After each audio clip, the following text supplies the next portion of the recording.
5월 11일입니다. 샘물과 같은 보혈은 주님의 피로다. 보혈의 죄를 씻으면 정하게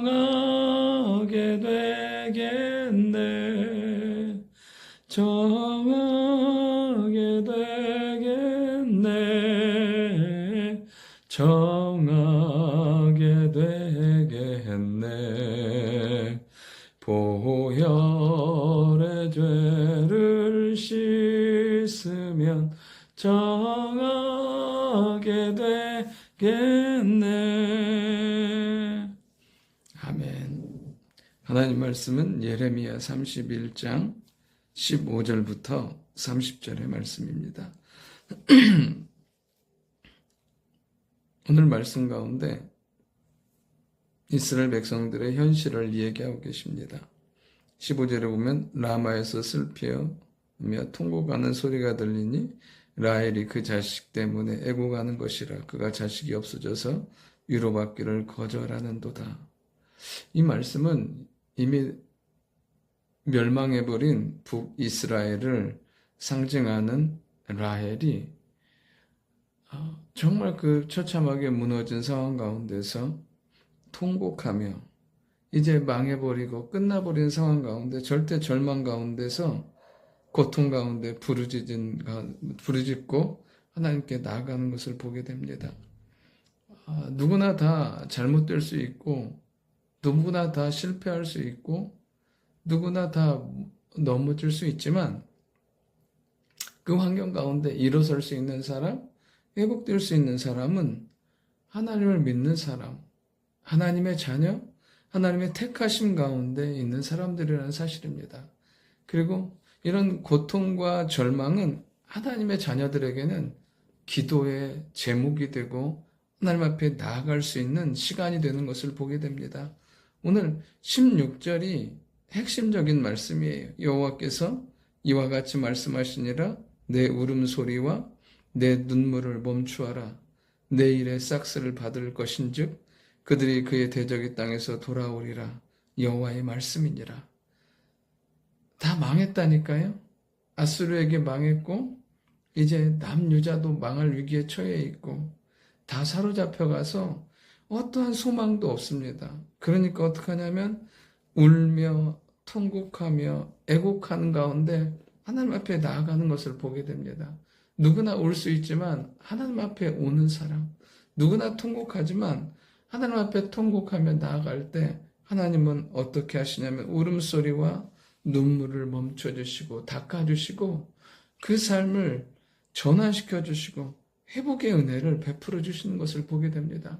물론 우리의 삶에 있는 어떠한 문제든지 관계없이 이 기도의 제목을 가지고 하나님 앞에 나아가 울며 애통하며 기도할 때 하나님은 우리의 모든 눈물을 멈추게 하시고 우리의 상황을 바꾸시는, 회복시키시는 능력과 은혜의 하나님이신 줄 믿습니다. 그러니까 고통 가운데 울부짖으니까 하나님은 외면하지 않으시는 거예요. 그 울음을 들으시고 어떻게 하냐면 내 일의 싹스를 받았다고, 그것으로 인해서 내 삶에 하나님의 은혜가 임한다고요.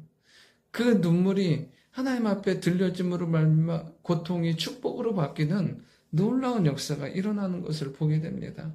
오늘 뭐라고 말씀하시냐면 그 대적의 땅에서 돌아오고 그 다음에 너의 장래에 소망이 있고 자녀가 자기들의 지경으로 돌아오게 되고, 분명히 하는 말씀 무엇 하냐면 이제 다 상실했는데 하나님 앞에 기도함으로 말미암아 다 돌아오겠다고 말씀하세요.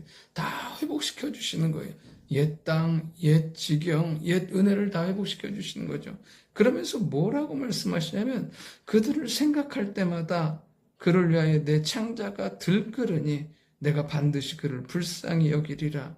여호와의 말씀이니라. 그러니까 죄 때문에 하나님을 떠난 범죄함 때문에 그들이 심판 가운데 진노 가운데 있는데 하나님이 그들을 보니까 뭐라고 말씀하시냐면 내 창자가 들끓으니, 내 창자가 부글부글 끓고 끊어지는 것 같은 고통을 느끼면서 뭐라고 말씀하시냐면 내가 반드시 그를 불쌍히 여기노라. 정말 우리의 연생 가운데 삶 가운데 하나님께서 불쌍히 여기심으로 말미암아 우리의 인생과 삶의 놀라운 회복의 역사들이 일어나는 하나님 앞에 기도함으로 어떠한 환경 가운데서도 돌이키고 돌아서서 하나님의 은혜 가운데 살아가는 우리가 되어야 될 줄 믿습니다. 그러면서 하나님께서 뭐라고 말씀하시냐면 22절에 보면 여호와가 새 일을 세상에 창조하였다고 말씀하세요. 여러분 우리가 하나님 앞에 돌이키면 이전의 과거의 삶의 연장선상의 삶을 사는 것이 아니라 하나님의 새 일을 창조하시고 새 일을 우리 가운데 이루신다는 사실이에요. 우리가 경험하지 못했고 알지 못했던 새로운 일들이 우리 인생 가운데 역사 가운데 나타나게 되는 것을 보게 됩니다. 하나님은 우리가 돌이키기만 하면 새 일을 행하실 뿐 아니라 22절, 23절에 보면 하나님은 우리가 머무는 땅을 뭐라고 말하냐면 의로운 처소, 거룩한 산이라고 말씀하세요.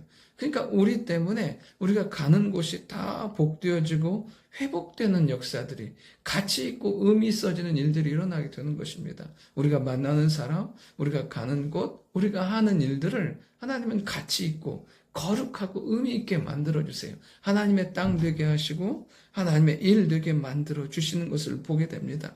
그러면서 하나님께서 이제 28절 하반절에 뭐라고 말씀하시냐 보면 내가 깨어서 그들을 세우며 심으리라. 이제 하나님께서 어떻게 하시냐면 뽑고 무너뜨리고 전복하고 멸망시켰던 그곳을 다시 어떻게 하냐면 세우시고 심어서 풍성한 열매가 맺어지게 만들어 주시는 거예요.